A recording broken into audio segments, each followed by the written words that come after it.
नमस्कार दर्शकों, आध्यात्मिक धारा में आपका एक बार फिर स्वागत है।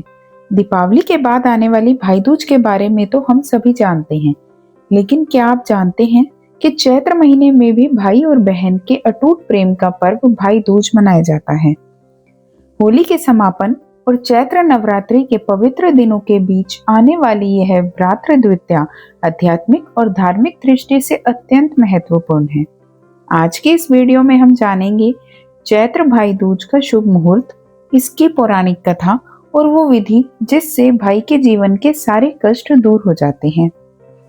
हिंदू पंचांग के अनुसार चैत्र मास के कृष्ण पक्ष की द्वितीया तिथि को यह पर्व मनाया जाता है। इसे भ्रातृ द्वितीया भी कहते हैं।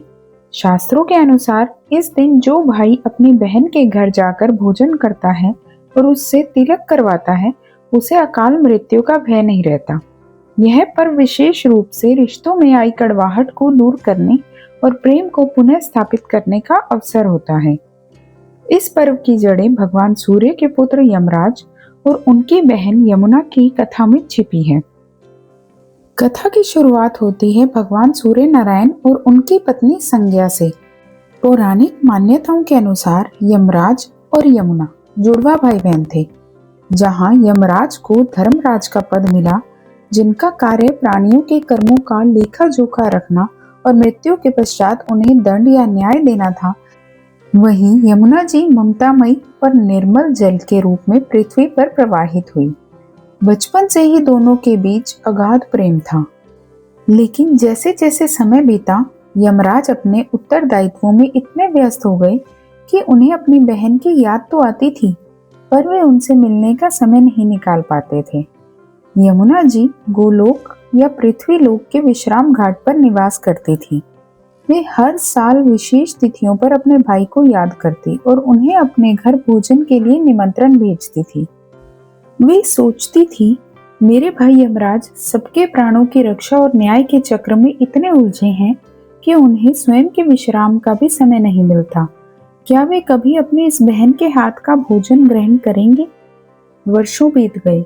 अंततः चैत्र मास की कृष्ण पक्ष की द्वितीया तिथि आई। यमराज को अचानक अपनी बहन के प्रेम और उनके पुराने निमंत्रणों की याद आई।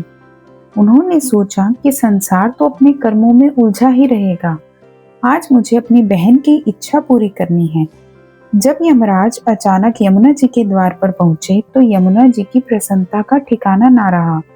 यमुना जी ने विस्मित होकर कहा, हे भ्राता, आज आप स्वयं यहाँ? क्या यमलोक के द्वार आज बंद हैं? क्या मृत्यु के देवता को अपनी इस तुच्छ बहन की याद आ गई? यमराज ने मुस्कुराते हुए उत्तर दिया, प्रिय बहन, मैं तुम्हारे प्रेम के पाश में बंधा चला आया हूँ। आज का दिन केवल तुम्हारे सत्कार और हमारे स्नेह के लिए है। यमुना जी ने तुरंत स्वर्ण कलश से जल लेकर अपने भाई के चरण धोए। उन्होंने यमराज को एक सुंदर आसन पर बिठाया और नाना प्रकार के व्यंजनों का भोग तैयार किया। लेकिन भोजन से पहले उन्होंने एक विशेष अनुष्ठान किया। उन्होंने अपने भाई के मस्तक पर तिलक लगाया।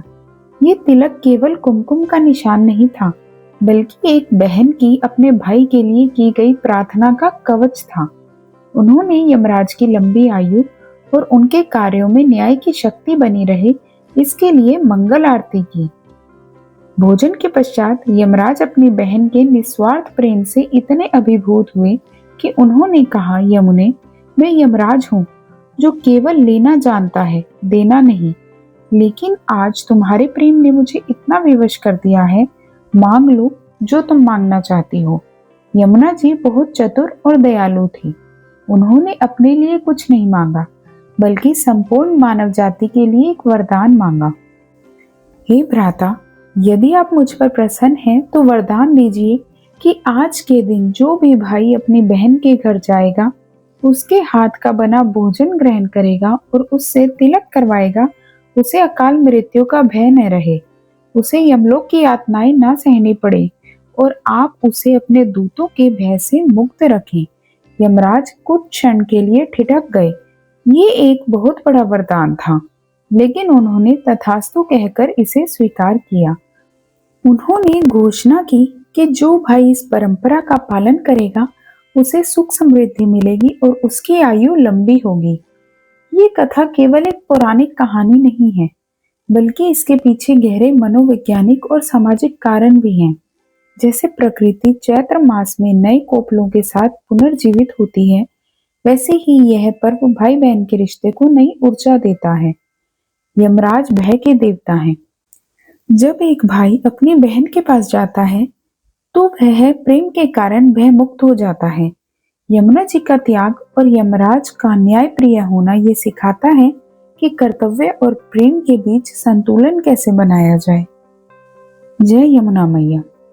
चैत्र भाई दूज की पूजा विधि अत्यंत सरल लेकिन प्रभावशाली है। सबसे पहले सुबह स्नान कर स्वच्छ वस्त्र धारण करें और अपने इष्ट देव को प्रणाम करें।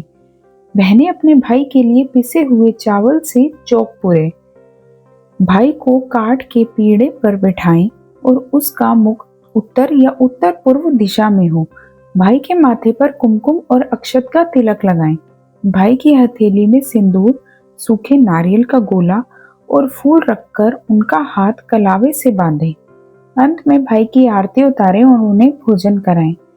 भाई भी अपनी सामर्थ्य अनुसार बहन को उपहार भेंट करे। तो दर्शकों, इस चैत्र भाई दूज पर अपने भाई बहन के रिश्ते को अध्यात्म की शक्ति से और भी मजबूत बनाएं। याद रखिए, ये केवल रस्म नहीं बल्कि एक दूसरे की रक्षा और लंबी आयु का संकल्प है। अगर आपको ये जानकारी उपयोगी लगी हो तो वीडियो को लाइक करें और अपने परिवार के साथ शेयर करें। आध्यात्मिक यात्रा से जुड़े रहने के लिए हमारे चैनल आध्यात्मिक धारा को सब्सक्राइब करना ना भूलें।